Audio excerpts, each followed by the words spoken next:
The face of Hollywood. Woody Allen, just one of those who got caught.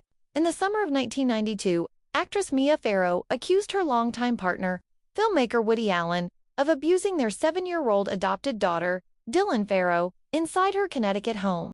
But this story didn't start there. Allen and Farrow had been together since 1980, raising 3 children to adopted, Dylan and Moses, and 1 biological Satchel, now known as Ronan Farrow. Just months before the abuse claims, Mia discovered something else. Woody Allen had been having a secret relationship with Sunye Privan, Mia's adopted daughter from a previous marriage. The revelation destroyed the family. Sunye was in her early 20s, Allen was in his mid-50s, and the world was stunned. Allen later claimed that Mia invented the abuse allegations out of revenge. Mia insisted she was protecting her daughter. Here's the shocking phone call between them. What you've done to Suni, what you've done to Dylan, what you've done to Dylan. Dylan's a baby. How could you do that to her? I don't know anything of the kind. I know what Dylan tells me. You've told me nothing but lies. Dylan tells the truth inconsistently. No, I don't know that, Woody. I've always been worried about you and Dylan. And I didn't know the doctor had to report this to the authorities. I didn't know that. I went just to be sure she was all right. And she's not all right, Woody. She walks around the house holding her. She sleeps with me. She's scared of you. And you hurt her. And I feel pretty guilty myself that I wasn't there to protect her. She said, Mommy, you didn't help me. She said, Daddy, you shouldn't have done that. You shouldn't have hurt me like that. If you hurt her, you would weep inside. And you would just want to be dead. Because I don't know how you can live with what you did. Decades later, the story still divides people. Was Woody Allen falsely accused, or did fame and power help him escape justice? Based on true events. In the late 1960s, a German girl named Anneliese Michel began suffering terrifying seizures. Doctors diagnosed her with epilepsy, and for years she took medication. But instead of getting better, she got worse. She began seeing demonic faces during prayer and hearing voices whispering that she was damned, that she would burn in hell. By 1973, she was deeply depressed, convinced something evil had taken over her body. When medicine failed, her family turned to the church. Priests began secret evaluations, and soon claimed she was possessed by several demons, including Lucifer, Cain, and Judas. From 1975 to 1976, 2 priests performed 67 exorcisms, each lasting hours. Witnesses said she growled like an animal, spoke Latin she'd never learned, and screamed for mercy. She refused food, saying the demons wouldn't let her eat. Her body grew weak, her knees ruptured from constant prayer. Still, she told her family she wanted to suffer for others' sins, so people would believe in heaven and hell. By June 1976, she weighed just 68 pounds and could barely stand. Her final words to her mother were, "Mother, I'm afraid." The next morning, Anneliese Michel was dead. The autopsy showed death from malnutrition and dehydration. The church said she was freed from her demons. The doctors said she was failed by faith. Anneliese Michel was not possessed. She was seriously ill, but became a victim of religious fanaticism and the lack of medical support. Paul Bernardo and Carla Homolka were a notorious criminal couple from Canada. They met at a pet convention and quickly formed a dark connection, feeding each other's most disturbing impulses. Before long, they were engaged. Soon, Paul became inappropriately interested in Carla's younger sister. Tammy, Carla, in a shocking act of manipulation, decided to make a gift out of the situation. She took a substance from her workplace and put it in Tammy's drink while their parents were asleep upstairs. Tammy became unresponsive, and while the couple tried to stage what happened as an accident, she tragically lost her life that night at just 15 years old. Authorities ruled it as a natural cause at the time. In the months that followed, Paul and Carla's behavior only grew darker. They began filming themselves reenacting scenes and pretending to be Tammy, which showed how far their obsession had gone. A year later, Carla invited a young girl she had met at a previous event to their home. The girl, referred to as Jane Doe by investigators, was given a drink that caused her to lose consciousness. Thankfully, she survived the encounter but had no memory of what had happened. Not long after, Paul encountered another teen named Leslie Mahaffey, who had been locked out of her home after missing curfew. Paul convinced her to get into his car, bringing her back to the house he shared with Carla. What followed was a horrifying series of events that ended in Leslie's tragic death. Her remains were later discovered encased in cement blocks in Lake Gibson. Just months later, the couple targeted Kristen French, a 15-year-old student walking home from school. Carla approached her for directions while Paul forced her into their vehicle. Kristen fought bravely and even confronted Paul before her tragic end, saying words that would forever haunt those who heard them. "Some things are worth dying for. I don't know how your wife can stand you." Her body was found days later, showing signs of the cruelty she endured.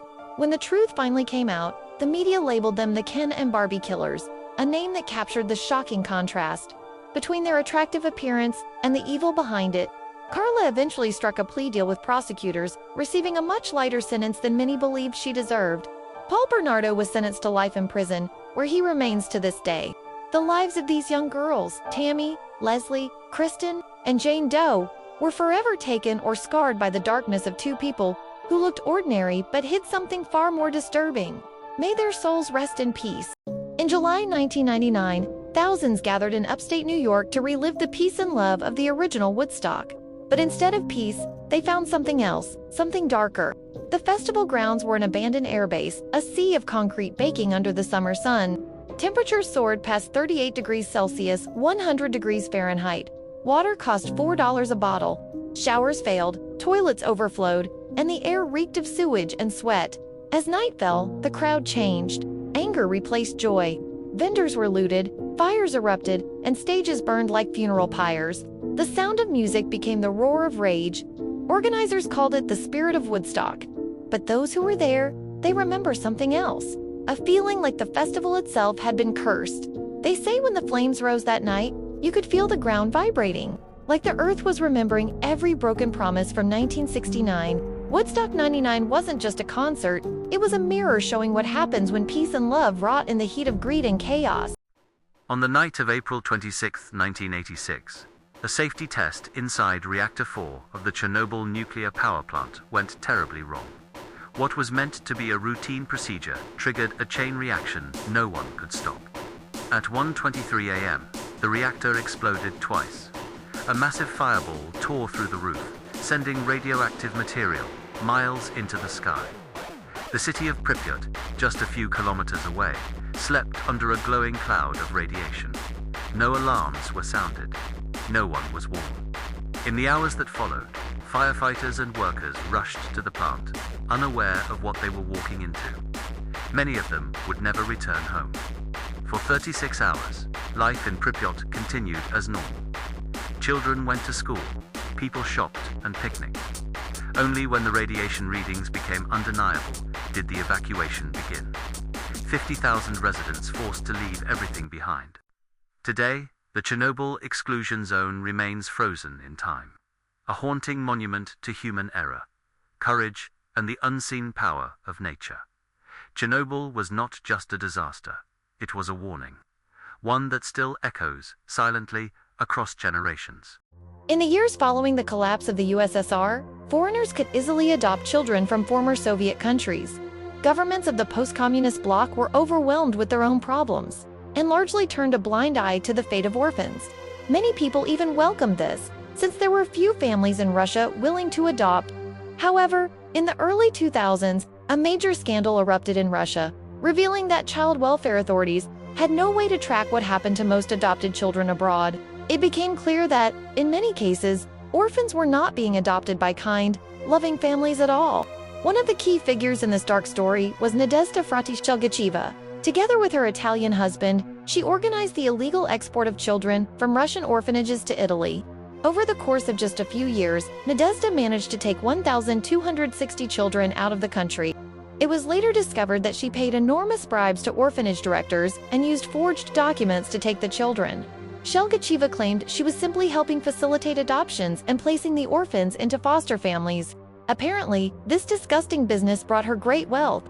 Witnesses who had met her in Italy said she lived a lavish lifestyle and was often seen socializing with influential people. When authorities attempted to trace the children's whereabouts in Italy, only 5 out of the 1,260 could be found. The trails of the others went cold, either in hospitals or shortly after crossing the border. A criminal case was opened against Nadezhda Shelgacheva, but her powerful connections bailed her out. After a long investigation, she was sentenced to only 4 years of probation. When the FSB searched her apartment, they found large sums of money in dollars, lira, and rubles, as well as signed receipts from high-ranking individuals, forged seals, and fake court rulings. Immediately after the verdict was announced, she fled Russia and may still be continuing her dark business in other countries. As for the children taken by Nadezhda, it is very likely that none of them are alive today. Andrei Chikatilo, the most infamous serial killer in Soviet history. Officially, he murdered 43 people, but he claimed 55. His crimes were so horrific that his very last name became a symbol of fear. Born in 1936, Ukraine, he grew up during the Second World War. He claimed he once pretended to be dead, lying among corpses to survive. Bullied, isolated, bedwetting. Until age 12, his mother beat him often. Neighbors even told him his brother had been eaten by cannibals. That trauma never left him. In 1978, a 9-year-old girl was found raped and strangled. Chikatilo was a suspect, but someone else was executed for the crime. He would go on to kill again and again, luring children with promises of candy, toys, or something interesting. Even parents trusted him. His victims, boys, girls, sometimes women. He stabbed them dozens of times, mutilated their bodies, gouged out eyes. One girl's nipple he bit off and ate. Police searched for years, but he blended in perfectly. A teacher, a family man, an ordinary Soviet citizen. He was even detained once with a knife, rope, and jelly in his bag, but police let him go. To throw off suspicion, he even joined a civilian patrol, helping hunt himself. It took a famous psychiatrist's profile to finally expose him. Arrested in 1990, in court, he called himself a mistake of nature. He was sentenced to death. On Valentine's Day, 1994, Andrei Chikatilo was executed by firing squad. Chikatilo showed the world that monsters don't look like monsters. They look like ordinary people. Christmas Eve, 2019, 25-year-old Kevin Bacon, a hairdresser from Michigan, opened Grindr looking for a date. He matched with a man named Mark Latunsky and was never seen alive again. Kevin texted his roommate that he might be home late. By Christmas morning, he was missing. His phone and car were found abandoned, leading police to Latunsky's house. What they discovered was a nightmare. Kevin's body was found hanging upside down, mutilated. Latunsky admitted he stabbed him, castrated him, and even ate parts of his remains. This wasn't the first time Latunsky had shown signs of danger. Months earlier, 2 men had escaped his home, one in chains, another covered in blood. But no arrests were made. Latunsky, once a well-paid chemist and father of 4, had a long history of mental illness, delusions, and violent fantasies. When caught, he showed no remorse. He eventually pled guilty to murder and was sentenced to life in prison without parole. Kevin's story is a chilling reminder. Sometimes, a simple holiday hookup can end in unthinkable horror. Candace Newmaker's story is one of the most disturbing cases in child therapy gone wrong. Born in 1989, Candace was adopted at age 7. Her adoptive mother claimed she had attachment issues and took her to Colorado for an experimental treatment, a so-called rebirth therapy.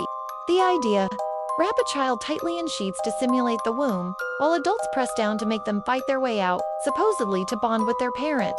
But during Candace's session, 4 adults weighing over 600 pounds pinned her down.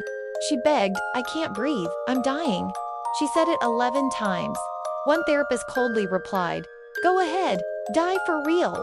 After 70 minutes, Candace was unwrapped, blue, motionless, and covered in vomit. She was declared brain dead the next day. She was just 10 years old. The therapists were convicted, and the case led to Candace's law, banning dangerous rebirthing practices in the U.S. A little girl died because adults believed in junk science.